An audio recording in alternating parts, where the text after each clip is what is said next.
Holy Nova indeed. What should we expect from the Villanova Wildcats with new head coach Kevin Willard? You're on Big East Energy Weekly.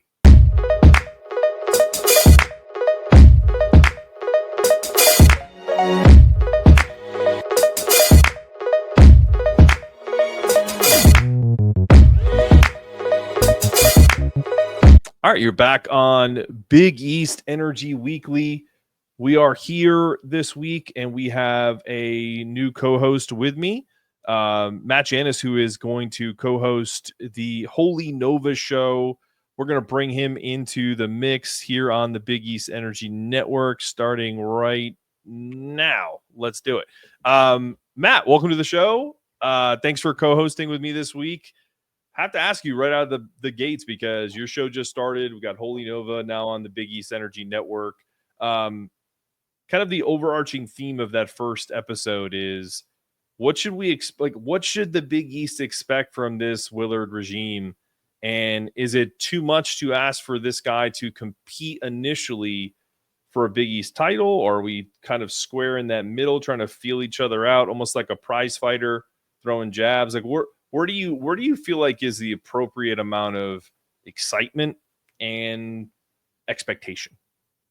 Yeah, I think those are two really key words and where everything kind of diverges a little bit right now for Villanova fans. When you look at how those last 3 years played out and you come off the high of the Jay Wright era, and I think everybody understood the fact that those were the glory days. You weren't going to be able to just continue on from where you were. But at the same time, he left them in a pretty good spot. They brought back 3 starters from a Final Four team. They had a potential lottery pick coming in terms of the recruiting class. They just kind of wanted to hold the line and just stay in the mix, be a March Madness type of team, and then kind of figure it out from there. And instead it went the other direction, 3 straight years where they did not make the tournament. Not only did they not make the tournament, they weren't all that much fun to watch. Very frustrating team. They would take leads and then just kind of let them slip away inexplicably, and it just happened on repeat. And I think that's one of the reasons why the frustration grew as loud as it did. And despite the fact that the administration is not the type that would like to cut and run from a coach after only 3 years, it became pretty much a non-conversation by the end of last year. They were going to have to make a move, make a switch, and change directions. So now you move to Kevin Willard, who is a NCAA tournament-making machine, proven winner. He has done it at every level. He's been at Iona at the mid-major level, at the Big East with Seton Hall. Obviously, we know what he was able to build there with Angel Delgado and company. And then he went to Maryland and finally broke through and got to the Sweet 16. I think long-term Villanova fans have no worry about his ability to win and get this program back into a good spot. The question is how long it's going to take.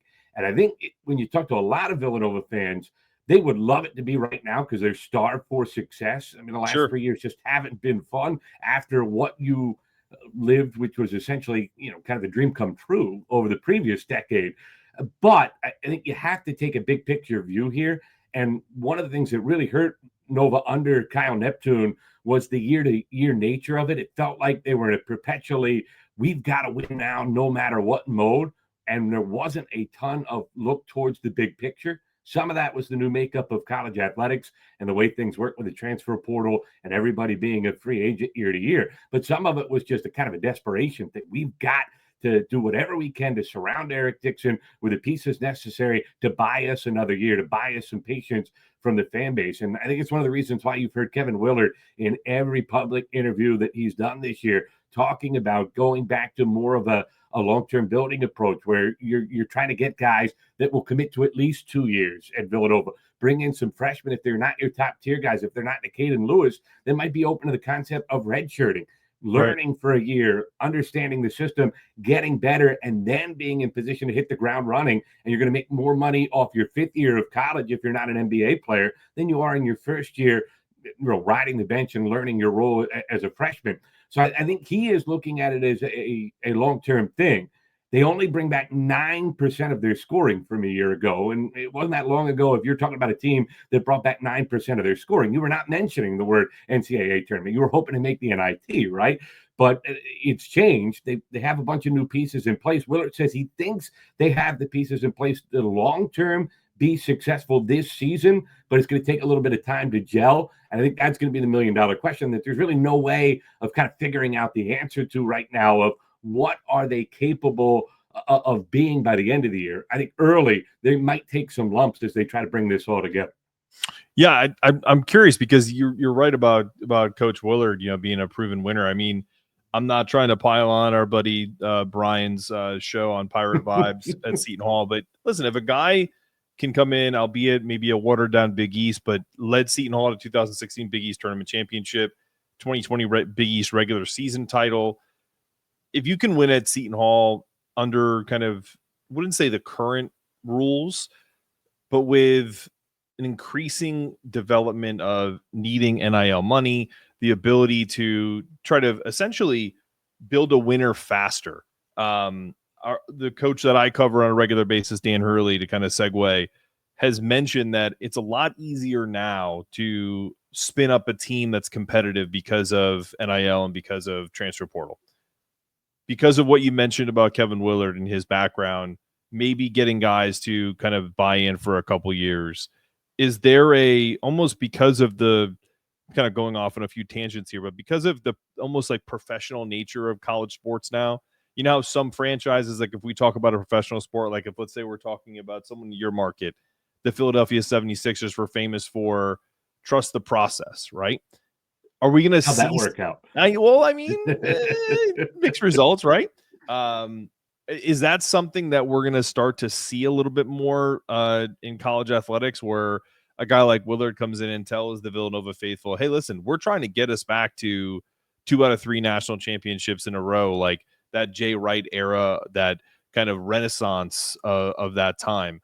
But because of the way the world is, we're going to need some time to get the right guys in here that are going to want to stick around for a year, 2, 3 years. You think that's going to be part of the pitch, if you will, to Wildcat Nation? I think that's the blueprint. I mean, I think he's been pretty open about that when he talks about, and one of the things that I think will help make him able to make that sales job to Villanova fans, he can point towards the fact, he's talked about how this is still Jay Wright's program. He's just the stalwart of it right now. And in the light of kind of getting back to the Jay Wright attitude and culture that was such a big part of why Villanova was successful, it was guys that bought into something bigger than themselves, that understood that they might not be where they want to be right now, but they're working every day towards getting there. I don't think you can do the things Jay Wright did in terms of having a 3-year vision with a guy like Mikal Bridges and get him to become an NBA player. I just don't think people are going to be that patient anymore. So I think it's going to be kind of a hybrid model of that. But when you use the Jay Wright analogy in towards what you're trying to build, which Kevin Willard has not been shy about doing, then I think that you're going to get a lot of buy-in from Villanova fans and a lot of patience. And also the last 3 years going year to year with guys coming in and then leaving right away. I think when you didn't get the success from that, I think that allows fans now to buy into the bigger picture thing. The problem with that is you still don't have multi-year contracts. That's not the way the House settlement works quite yet. So you can have all the plans you want. You've got to execute those plans. You've got to get the buy-in, and then you've got to make sure that people that are on your bench and are waiting that year are still going to come back the following year. So plans are great. It's how you execute them that'll be the million-dollar question. But I like what he's trying to lay out in terms of a vision for the program. Let me ask you this question, because this is around recruiting and the vision for the program, because I feel like this is like a overarching theme for really anything. Recruiting used to be really regional. Like, hey, I have to plant a flag in Philadelphia, or I have to plant a flag in PA to begin with. Like, so that's my target, right? But because of how transactional things have become over the years, is that less important, or do we still get, and this is not to say that this is the wrong thing, but you do get coach speak. Like whenever someone does get a job and says, hey, we're going to recruit Villanova guys, and we're going to be in Delaware, and we're going to be in Philly, and we're going to make sure that that area is Villanova. It's, we planted a flag in that area, and that's ours, right? Is that less bolsterous talk because you can go get a guy who played 3 years at a mid-major in the Horizon League to come in and play for a year to you, or or is it you just kind of pick off the low-hanging fruit of some of these smaller programs? Do you think that's going to be the hybrid model is going to be the mix, or do you think it's going to be really old school, like, hey, we're going to recruit Philadelphia, we're going to recruit the areas that make sense, the tri-state area in Jersey that has made Villanova successful in the past? Villanova's always kind of had a weird hybrid model because they're a little bit of an outlier in Philadelphia. The very awkward relationship that Villanova has had with that city. It's a love-hate relationship, I think is the best way to put it. Temple was just as responsible for the breakup of the Big Five, and yet everybody around here still blames Riley Massam, 100% for the reason that round robin went away for as long as it did. And then, by the way, Villanova was kind of holding it together for a long time in the new iteration, and it was Temple again that wanted out of it and has gone to this 3-game an algorithm that we have now in Big Five. And yet you can't explain that to Philadelphia people. They still think it's entirely Villanova's fault. They broke it up yet again. So, that is what it is. But I think Villanova's always had their most success. Early in Jay Wright's tenure, he recruited North Jersey and New York really hard. That's where those great early Jay Wright teams came from. And then he really made leeway and headway, I should say, in the DMV area. That's going to be the million-dollar question now because obviously, Maryland is going a little bit higher level than they were when Jay Wright was first kind of making those inroads there. Ed Cooley's obviously trying to do what he does in the DMV area at Georgetown. I think there's a little bit more competition in that area of the country now that Villanova's got to deal with. So high school recruiting is been turned upside down on its head. When you talk to coaches around the sport, they'll say, Rick Pitino's not wrong. Older guys are always going to be better than younger guys. But once you get a feel for a college program, it's harder to build and instill your culture into those guys. So you got to find the right older guys. And so if you can find a mixture of freshmen that are willing to be patient and come in their second and third years inside the program and make their impact then, with guys that you're bringing in their third, fourth years of college basketball from other programs that are more physically developed, that their skill sets physically match up with exactly what you need and what you want to do.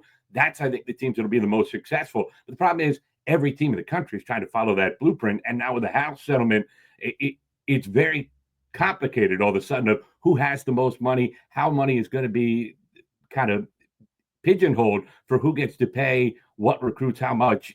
Everything's a mess right now. I don't think the coaches fully understand long-term how that's going to work. Kevin Willard said it as much to John Rothstein. He said, under this model, here's our game plan, but I can't tell you this model will be in effect a year or two from now. So we might have to pivot at that point. Yeah, and we may end up pivoting away from this House settlement because the lawsuits haven't even been rolled out yet. And I'm sure there's going to be some folks that are not enamored with the cap and all the things that are going to come into place. But I am hopeful, Matt, like that we will get back to some semblance of not necessarily the way it used to be, because that's already gone. Like the genie's already out of the bottle. But the way that coaches can structure their programs can get back to some semblance of, okay, I don't have to recruit players every single year because we've signed a couple guys for 2-3 years, right? Maybe those multi-year contracts come to fruition. Because I think do you think that's the frustration mostly from a guy like Willard, who, we'll talk about him, we'll talk about Ed Cooley and others, but really just coaches in this league and around the country where it's like, okay, so it's an all-year job now. And I know no one's going to cry for these guys making millions of dollars, but at the same time, some type of structure is good for everything, right? So whether that's you can sign a guy to a 4-year deal, a 2-year deal, a 3-year deal, whatever. So adding some type of accountability, if that's what comes into play, do you think that's going to help with kind of settling things so that coaches know who's coming and who's going? I think right now in college athletics, football has to figure out its thing and what that will look like long term. We're not going to get any long-term answers until that ends up happening at this point, because will there be some sort of a breakaway? How do the other sports fall under the umbrella once that inevitably ends up happening? So I think at this point, even the coaches admit, as much as they want an answer and they want to figure out some stability, they are going to have to wait a while longer. But what I do agree with you on is paying players. I don't think at this point there's many coaches left that have any issue with that whatsoever. And the ones that do really got to look themselves in the mirror, because you mentioned the salaries that the guys are making at the highest level. If you can't share some of them with the players, then you got some issues. Maybe it was the guys that had the shoe companies that were sliding them, their players, on an automatic basis that probably had the biggest problem with it, because that easy access to the best players in the country isn't there anymore. But I think it's the transfer portal and the year-to-year free agency basis that's really hurt college sports the most. It's hurt it for coaches because they can't plan long-term. The other thing, quite frankly, is, I don't know about you, as a fan, if your team isn't playing well, it's a lot harder to get excited second half of the season, because it used to be, all right, let's figure out where this team can grow, get better, and make strides to be in a better position next year. And suddenly you're almost better off watching other teams and figuring out who can we go get in the transfer portal. It's a lot less fun to follow a team that isn't having a good year. And that's not good for anyone, because nobody wants the NCAA tournament to expand outside of the coaches and the commissioners, right? But if nobody is watching, once your team falls out of contention for the NCAA tournament, it's only going to make those people more apt to try to push for that expansion. So they've got to get something figured out, but the courts keep siding against them until there's some sort of collective bargaining or some sort of a long-term answer. I just don't know how they're going to. Yeah, no, I totally agree. All right, well, when we return, we're going to talk about a topic that I brought up behind the scenes at our network, and also mostly because it's been really kind of been coming on my feed more here and there with these one-on-one and 1v1 tournaments, where most recently had Michael Beasley and Lance Stevenson go at it for like $100,000. And so my thought process is, who are maybe the top 5 guys that you could see your team competing in a 1v1 type tournament? We'll end up doing like a Big East aspect of this. But I'm curious, we're gonna debate 1v1 of all time, UConn Villanova, when we come back. I'm sure we're gonna get into it. But also, I got some nightmares from some Villanova guys that I want to talk to you about. So we're gonna go through that really quick coming up after the break.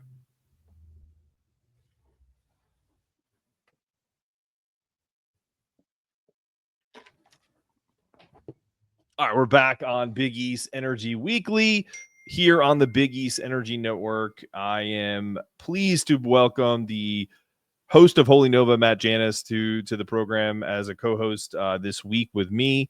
Talk to me really quick about Holy Nova and what you hope to accomplish with Big East Energy Network, and just really a little bit about the show going forward, and then we'll get into the topic. Yeah, well, first of all, thank you for letting us start this. I think it's going to be fun. That's the number one goal that we're trying to have. Got a co-host with me, David Wright, who has worked on women's basketball staffs at Georgetown, Delaware, College of Charleston. So he has a pretty good feel for the conversations that are having inside the room. Villanova has so much change that we kind of talked about in our last segment. So we've been trying to kind of map out for folks what the new direction of the program is going to look like. Our plan here long term, we've talked to some of the new transfer portal additions, previous stops. We're trying to line up guests from those stops that can give kind of an intimate portrait of what the new Villanova players bring to the table, a better scouting report than just watching them on film. Guys that watched them day to day, saw the maturation of their games, the kind of people they were, kind of give Villanova fans an idea of what to expect, how they might fit into the overall big picture puzzle for Villanova this year. And then we're also going to talk a lot of Villanova women's basketball. We've got a guest lined up for later in the week. We're going to bring back the godfather of Villanova women's basketball, Harry Peretta, get him to tell some stories about what it was like going head-to-head with Gino Auriemma back in the day. And he's going to be one of our basketball analysts for us on the women's basketball side, along with Christine Mata, who used to play up at Seton Hall, and kind of break things down women's basketball-wise. And also, the biggest thing, we want to give people kind of a behind-the-scenes look of what it's like to be inside of a program right now, because everything that you thought you knew for so long has changed. You know, general managers, what that job actually entails. Right. You're not going to go into the actual figures in terms of the money, but how people are trying to figure that out, how you're putting together a schedule, all those things. That's our goal, to kind of give a picture to a fan eye of how that all unfolds. Absolutely. No, and I'm excited about it because Villanova is a passionate fan base. And I remember growing up watching Big East basketball in Connecticut, and really there were a couple teams that always scared me. And it was the Georgetown teams of this late 80s to early 90s. And then as we got into the 2000s, like mid 90s, 2000s, Villanova teams scared the bejesus out of me. And there's one name that always pops into my brain, and it's just because I was that age, and it's just like UConn was good, but this guy always killed us, and it's Kerry Kittles. So tell me, you've done this already, but give me your five. Like, who are your? Doesn't have to be Kittles. He could be on the list. I haven't checked your list yet, but who on the five best one-on-one players? And I want to clarify this for the audience. This is not like ISO ball, like, hey, just give Jalen Brunson the ball in a scenario of like he's in a 5-on-5. No, this is literally 1 versus 1, the way you used to play in a playground with when you were a kid, or if you're challenging a buddy. Who is your 1v1 best five in Villanova history, in your opinion?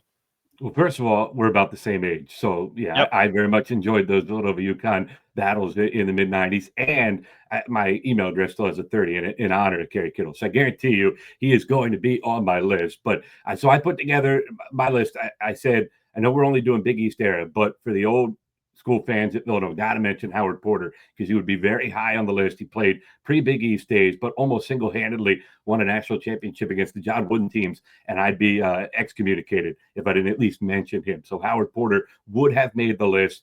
Got to have somebody at least honorable mention from Raleigh's era. So Doug West, who you might remember from Minnesota Timberwolves, was a best player on a bad team before KG came along. He had big guys size with guard-like skills. I thought he would have been a really good one-on-one player, but he just missed my list. My top five, one's a big surprise. My number 5 was Corey Fisher, who is a New York City playground legend. I mean, Yep. they used to call him Fisher Price, and then Jay Wright always made the joke. Unfortunately, when he arrived on campus, he became Fisher Nice, and that was the big problem with Corey. He didn't have that competitive zeal that maybe they were looking for, but I would love to watch him play one-on-one against the game's best. He's a little undersized, but I think he would do some things that would get everybody oohing and on and get some wins. Number 4, Randy Foye.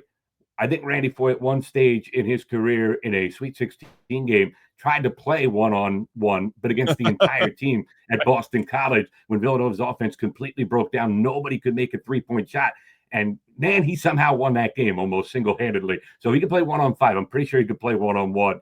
Plus, he was a real physical guy, which I think is important in a 1-on-1 game. Kerry Kittles, this hurt me. This really did to put him number 3. This is not the list of best Villanova players of all time, Right, where he would be 1A, 1B. But in terms of one-on-one, he's so explosive near the rim, great jump shooter, which you still got to do in one-on-one games. And he was long for a guard. And anybody that the Nets chose to draft over Kobe Bryant, I got to have him on my list. I'll put him number 3. But he was better off the ball. His special sauce was the ability to get himself free and get open for a jumper with his off-basket or off-ball movement. So that's obviously useless in a one-on-one game. That's why I got to ding him down the list a little bit. So he's my number 3. Number 2, Jalen Brunson. I can't put him 1 because, you have to play defense in a one-on-one game. And Jalen Brunson, his defense has gotten light years better. I don't think anybody thought he would be as solid defensively as he's been in the league, but it's still anybody with any size, I think, is going to be able to score on him. He's not the best in terms of on-ball defender and getting steals in that regard. He's more of a read the play, get the steal that way, be in perfect spot rotation-wise, draw all those charges, which don't happen in a one-on-one game. And then also, who's going to officiate the game? Because I think Brunson could draw 1,000 fouls, but is he going to have the courage to call them all in a one-on-one type of situation? Right. I got to ask you about one guy that you didn't mention. I was trying to pull up a picture of him, but it's not working for me. Tim Thomas. Yeah, I thought about Tim Thomas, and he was right on the edge of my list. Probably comes in number 7. The problem with Tim Thomas was I just thought he would have, quite frankly, I mean, maybe if you put $1 million on the line, that would Yeah. have locked him in. But I think his concentration would have just waned, and he would have lost it there halfway through. That was always his thing at Villanova. That was always his thing in the NBA. In spurts, nobody better than Tim Thomas, but for an extended period, it just would disappear. So I would like him at some point losing in my matchups.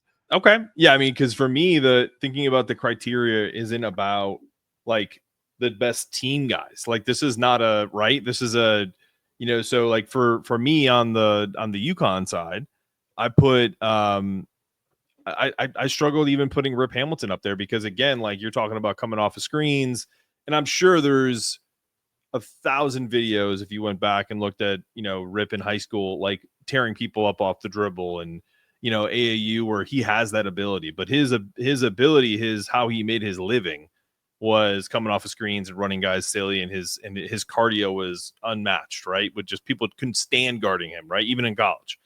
But on that team, I'm going Khalid El-Amin in a one-on-one because that dude wanted the ball. He could pull up. He's a heftier guard, so that size that where he doesn't have the same length as some other guards, like he has a little bit of a craftiness to him. Plus, in one-on-one, you kind of have, what's the line? You have to have the guts of a burglar or these guys, like one-on-one guys have no conscience. Like, right. So like, that's where I put Khalid there. Another guy who was on the dream season, 89-90, only played one season. I mean, how do you go wrong with the Israeli Larry Bird and the Dove Hennefeld? Like, to me, that's a guy who was always one of my favorite players, but he played a game that made sense during that era because he still has the record for most steals as a freshman in NCAA history because he played 1 year. He was 21 at the time. And that's a guy who I love because I think defensively he'd be really difficult. But then does his handle hold up though in one-on-one? I think so because you're talking about ISO. We're talking about maybe backing guys down. He's 6'8", at that time, probably 220, maybe 6'7". So like he was a man, like as a freshman, 21 years old, playing professionally in Israel. I think that would make a lot of sense. We're talking about them in their prime. And then you just have a couple of guys who are just, one of them was an NBA lottery pick, and like a guy like James Bouknight, who I personally couldn't stand watching play basketball. But if you're telling me I got to bet on one guy, maybe in UConn history, to be just an absolute monster, has the bag of anybody, could get his shot off whenever he wanted, but just wasn't the prototypical UConn guy, right? But that guy was a baller. Like if you put him in a one-on-one tournament, who stops him? You know what I mean? Like I don't know. That's a tough one. And then lastly, like, how do you not have Ray Allen or Kemba Walker on this list? Like, I feel like for me, they would be really good, but I also feel like we could probably put someone better, like putting a Rudy Gay, who's 6'8" in his prime, get a shot off whenever he wanted. Probably similar to Tim Thomas. Maybe the, attention to detail wasn't always there, but man, was a walking bucket.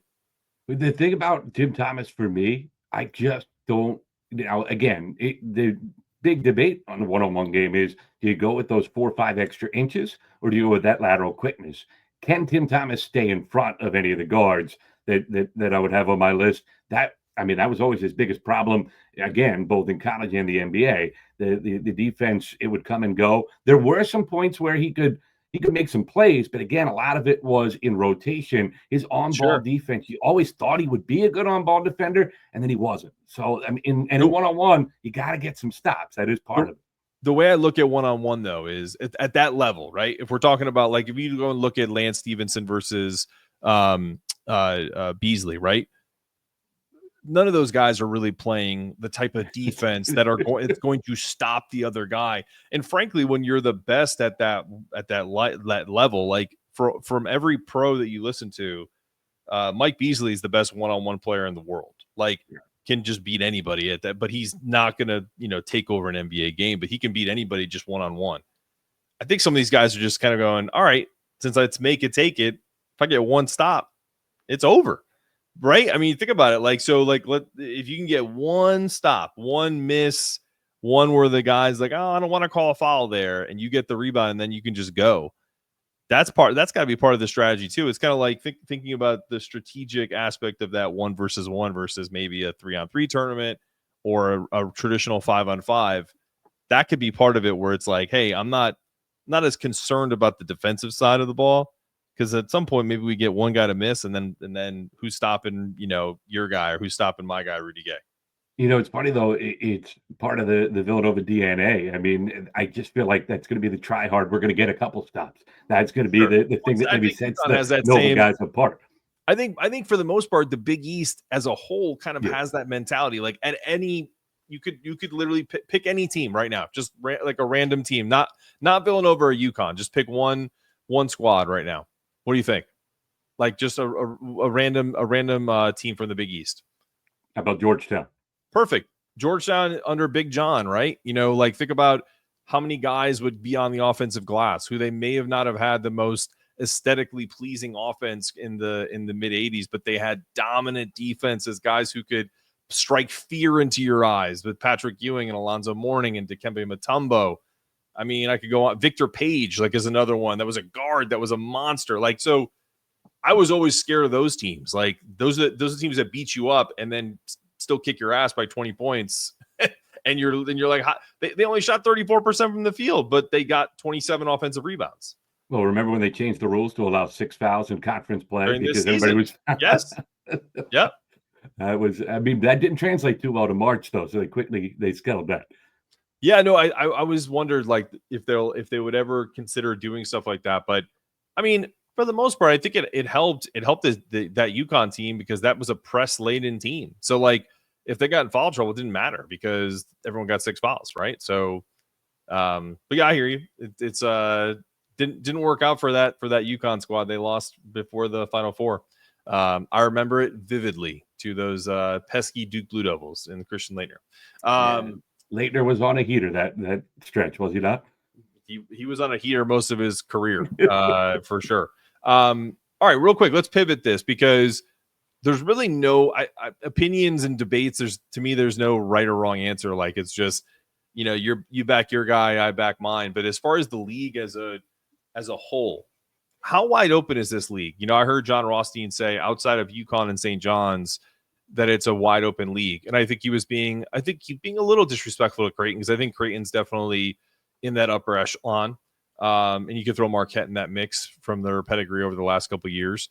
Is it truly a wide open league, or is it the league of 2 or 3 top teams, middling teams, and then the rest? At this point, when you look at the returning scoring numbers that you have in the Big East this year, I mean, it's kind of wild. I mean, UConn's 62% of its scoring back. Nobody else is at 50% from a year ago. So you're trying to figure out how all the new pieces coming into the portal are going to fit together. And that's what the summer is for. That's what we will spend the next 2 months parsing and trying to piece together of how will A plus B end up equaling C. But I tend to look at coaches this time of year, pedigrees, and how much I trust a guy and their vision for a program. And that's why I totally agree. I think Creighton at this point has earned every benefit of the doubt you could possibly give. Greg McDermott, it just seems like every year the pieces he puts together fit. The puzzle is immaculate. And I trust that guy. I think, I know he's probably not going to be around too much longer, and for the rest of the Big East, as much as you want to beat Creighton, I think that could be a bad thing, because they've turned into a bellwether program in this conference, a team that you can count on to be an upper tier NCAA tournament team and be able to win games in March, which is something that always has eluded the new version of the Big East. So I trust Creighton at this point. Rick Pitino, at this stage of his career, does he ever fail? I mean, Iona, nothing but success. Tail end at Louisville, nothing but success. I just feel like he'll be all right. And then the open-ended portion is kind of outside that top 3 or 4 to me of who then makes that step up and can become a perennial tournament team again. That, kind of the role that Providence and Xavier has filled over the years. Xavier clearly isn't going to be that this year unless Richard Pitino does something magical. I think that it's a rebuilding season. They're going to have to it's not even starting from square one. It's reinventing the wheel out there in Cincinnati right now for what the hand he has been dealt. I think Kim English didn't forget how to coach. Everything went wrong last year, but was it a Murphy's Law type of situation? I think they would bounce back. And then the team that I really think takes a step forward this year, I don't know if it's NCAA tournament level step forward, but when I watched DePaul last season, they couldn't make a shot. They couldn't throw a rock in the ocean standing in a boat, to use an old cliche. But if they ever figure out how to just be a below average 3-point shooting team, I feel like they've got a lot of pieces in place that could be pretty good. I like CJ Gunn's game. I think that you average 13 points per game in the Big East.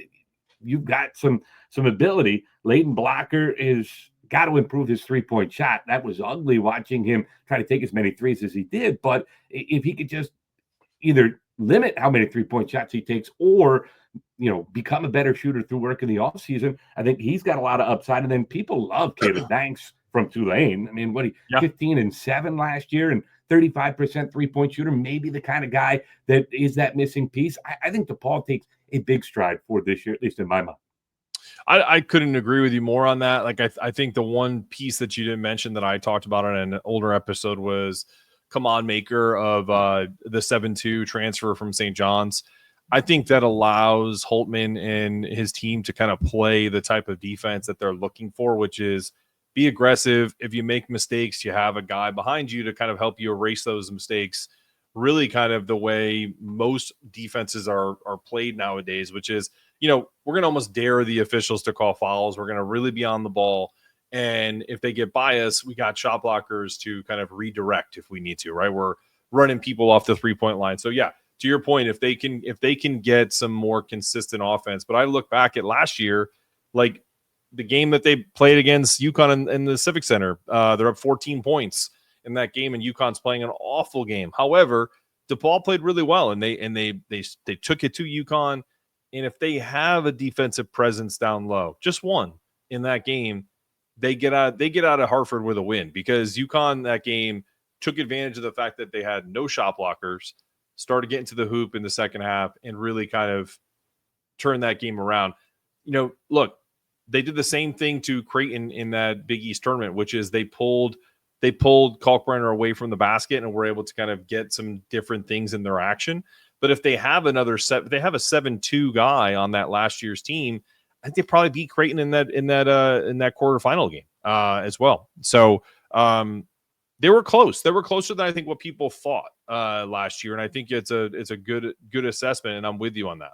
And I think it's a testament to how good a coach Chris Holtman is, because there were games where you would watch them and they can't make a shot. Like they have no chance here whatsoever. And yet he still was able to get people to pull away from the basket and open up those driving lanes. That was the only chance they had to score the basketball. And yet they were able to do it. And that, to me, is the mark of a good coach. When you have a liability and you get opponents to play away from that liability, that's when you're doing your job and put your team in a good position. That's what he did best at Butler. And I think we saw that in flashes last year at DePaul. All right. Last little bit here. Then we'll get you out of here. As far as this season goes, I think what we're going to see is, you mentioned Xavier.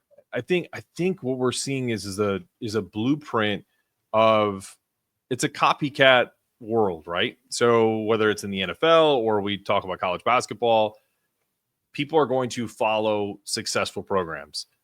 Last year, even though they didn't win the national title, and I'm going to gently throw up in my mouth because I'm going to give them some kudos on roster construction, but the Duke Blue Devils last year, where they failed to get to a final and win a national championship, we can get to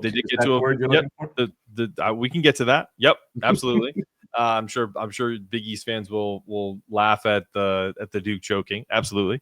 And why did they choke? They didn't have, in my opinion, a senior laden or just a point guard that could take the reins against that Houston defense in the Final Four.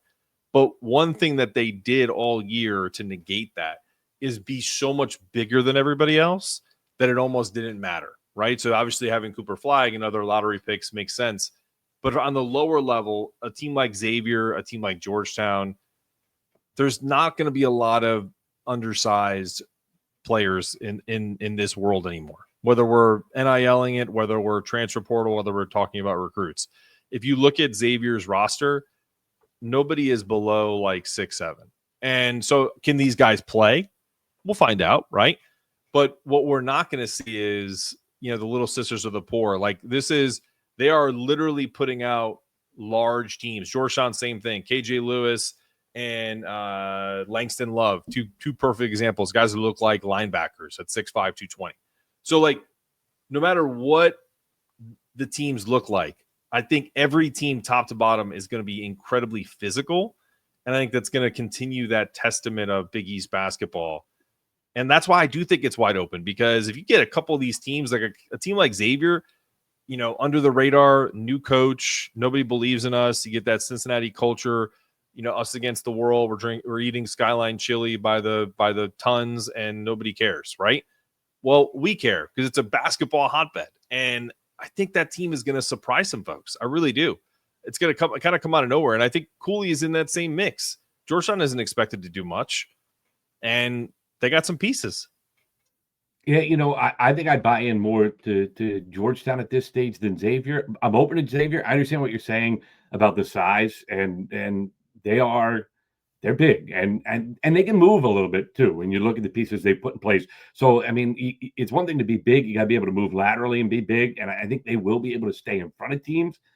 I still wonder about scoring the ball. That's just, where does the offense come from Xavier? And unless you're going to be able to play every game in the mid-50s, which I don't think you see a lot of anymore either in college basketball, because the skill set is as high as it is, maybe early in the season. But by the time you get into conference play, those games are kind of a thing of the past. I just wonder if they're going to be able to keep up. I think the scoring drought is what's going to do them in this year. And that was, remember, when Pitino was at Minnesota, that was one of the biggest complaints from Minnesota fans. They would go on extended scoring droughts.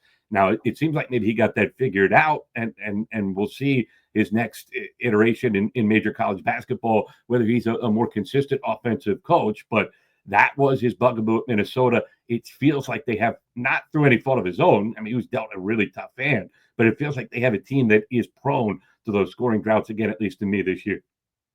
Yeah, no, and just doing like a quick glance at this team, this Xavier squad. So kind of surprised that, and maybe he ends up going back, but they had 7 outgoing transfers, obviously with Sean Miller leaving, some of which joined him in Texas. But I'm surprised that they didn't retain, or at least try. Maybe there's still some time to get Dante Maddox Jr., who is a guy who can kind of fill up the scoreboard. But if you look at the team, like, listen, if we're just in, I will echo my buddy Dan Hurley and say, outside entities rank these players at certain levels, and some coaches have them where they need to be, and some don't, right? And so if you look at the guys who are committed to Xavier, you do have some pretty talented transfers. They're not the big name guys. You got Trey Carroll from FAU, Papa Njai from UNLV. They got a couple guys from New Mexico that are coming in. I'm not going to pretend I know their names because I can't read them very well. They're foreign, and I will wait until they're said by a much more professional person. Love the pronunciations by the season, right? Yes, exactly. But I do feel like there's hope there, and I don't think there's hope in a place like Seton Hall. I think there's so, like, for me, and when we start looking at this is a Big East squad. So whether Gabriel Pizzato, who is at, I think, University of Eastern Washington, is a 6'7" small forward from Italy, like, whether he translates to the Big East, I don't know, but I think Malik Moore from Montana, who is a 4-star transfer, a 6'5" guard, is going to be just fine for Xavier. And I think that's the type of player that they're going to have to really hang their hat on. And I do think that they're going to be the surprise of this year's league. And I think people are going to want to start throwing Xavier t-shirts my way, because I'm trying to be as down the middle with the Big East stuff as possible, away from the UConn stuff, because I think Xavier they're worthy of it. Like, that's a school that really cares about that basketball program. And I think that fan base is itching for that team to kind of take that next step. Well, and I think the shade I threw at that Xavier team is on a relative scale to what the expectations have become. Sure. at Xavier. I think that's the biggest thing. This is a program that isn't that far removed from being a 1 seed. They had turned themselves pretty much into a perennial tournament team again under Sean Miller. I know they're all mad at Sean Miller. I actually totally get that. It's a lot of money that he took, but at the same time, Xavier resurrected that guy's career. And for him to jump the first opportunity he got has to be really frustrating as a fan base. And we'll see on Richard Pitino long term. But I just, at least to what the Xavier expectations are, I think it's going to be a little bit of a step back. But if you're right. You're going to get some free Skyline chili on your next trip out to Cincinnati because you're going to be lead the charge here very early on.